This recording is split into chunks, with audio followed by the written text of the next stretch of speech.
Olá, como vocês estão? Espero que bem. Eu sou o Ricardo e aqui eu conto relatos para vocês. Se você tem algum relato, sobrenatural ou não, me manda. O e-mail está fixado na descrição desse vídeo. E antes de começar o relato de hoje, eu gostaria que se inscrevesse no canal e desse aquela curtida, certo? Vamos lá. Ela voltou para buscá-lo. Os nomes estão trocados, tá? Meu nome é Gabriel, tenho 32 anos e cresci em uma pequena cidade do interior do Rio Grande do Sul, chamada São Bento do Norte. É um lugar calmo, cercado por morros, pinheiros e uma neblina que parece nunca nem ir embora. Quando eu era criança, costumava dizer que São Bento vivia sempre entre o dia e a noite. Nunca amanhecia por completo, nunca escurecia totalmente. As pessoas por aqui são simples, de fala mansa e coração fechado. E é aqui que vivi uma das experiências mais estranhas e mais bonitas da minha vida. Meus avós, seu Augusto e Dona Teresa, moravam numa casinha antiga de madeira, no final de uma rua sem saída. O terreno era grande, cheio de roseiras e árvores de caqui. Quando eu era pequeno, passava todas as tardes lá. Minha avó fazia bolinhos de chuva e o vô me ensinava a consertar coisas velhas, rádios, relógios, brinquedos quebrados. Eles sempre estavam juntos, mesmo quando não falavam nada. Parecia que um completava o silêncio do outro. Dona Teresa era daquelas mulheres de outro tempo, religiosa, cuidadosa, cheia de manias. Nunca dormia sem rezar o terço. Nunca deixava o café sem tampa e acreditava que os mortos ainda visitavam quem amava. Quando alguém da vizinhança morria, ela acendia uma vela na janela e dizia baixinho: A alma sempre passa para se despedir. Eu, menino, morria de medo, mas o vô ria e dizia que a avó via assombração até na sombra da cortina. O tempo passou e eu fui crescendo. Meus pais se mudaram para Porto Alegre, mas eu sempre voltava nos feriados para ver os dois. Com o tempo, a saúde deles começou a fraquejar. Primeiro foi o vô, que teve um problema no coração. Perdão, primeiro foi a avó, que teve um problema no coração. Lembro-me que quando o médico disse que ela precisava de repouso, ela só respondeu: Quem repousa demais esfria antes da hora. Ela continuou cuidando do jardim, lavando roupas, fazendo suas orações. Até que um dia, enquanto cuidava das roseiras, teve um mal súbito e caiu. O vô estava dentro da casa e correu para socorrer, mas não deu tempo. Ela se foi ali mesmo, entre as flores que tanto amava. Eu estava em Porto Alegre quando recebi a ligação. O vô não chorava, só dizia: Ela foi antes, mas vai voltar. Achei que fosse coisa da cabeça dele, um modo de lidar com o luto. Só que depois daquele dia algo mudou na casa. Voltei para São Bento no velório. A cidade parecia ainda mais silenciosa que o normal. O corpo da avó foi velado na sala, como era de costume antigo. O vô ficou o tempo todo sentado ao lado do caixão, segurando a mão dela. Em nenhum momento derramou uma lágrima. Quando alguém tentava consolá-lo, ele só respondia: Eu prometi que não ia deixá-la sozinha, e ela me prometeu que viria me buscar. A gente achava que era delírio de um homem idoso, mas ele falava com tanta convicção que dava até um arrepio. Depois do enterro, fiquei uns dias com ele. O vô parecia tranquilo demais. Continuava com as mesmas rotinas, acordava cedo, fazia o café e regava as plantas. Só que à noite sempre deixava uma vela acesa na janela. Dizia que era para ela não se perder no caminho. Com o passar dos meses, comecei a notar coisas estranhas. Havia um rádio antigo que não funcionava há anos. Ele ligou e começou a funcionar. Ele ouvia umas músicas antigas, daquelas que os dois ouviam juntos.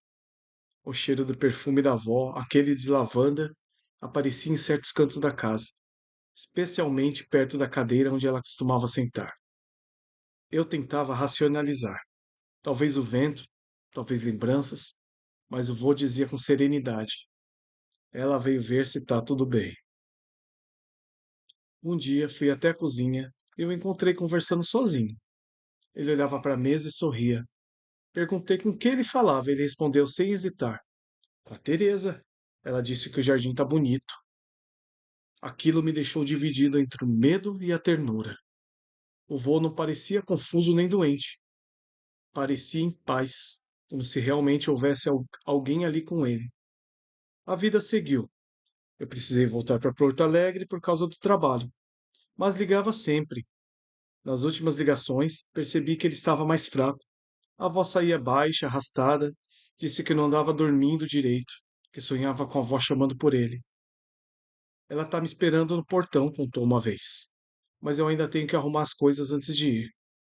Na semana seguinte, recebi uma ligação da vizinha. O voo estava pior. Peguei o ônibus e fui. Cheguei à noite, com o céu encoberto e aquele vento gelado que corta o rosto. Quando entrei na casa, senti o cheiro de vela e de lavanda. Ele estava deitado na cama, os olhos abertos, olhando fixo para o teto. Vô, sou eu, o Gabriel, falei segurando a mão dele. Ele virou lentamente o rosto e sorriu. Eu sabia que tu vinha, murmurou.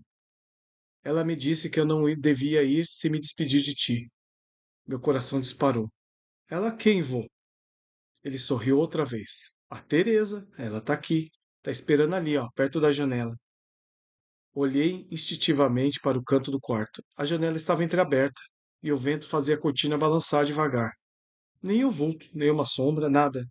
Só aquele frio que parecia vir de dentro da parede. Passei a noite ali. O vô dormiu pouco, às vezes cochilava e murmurava o nome dela.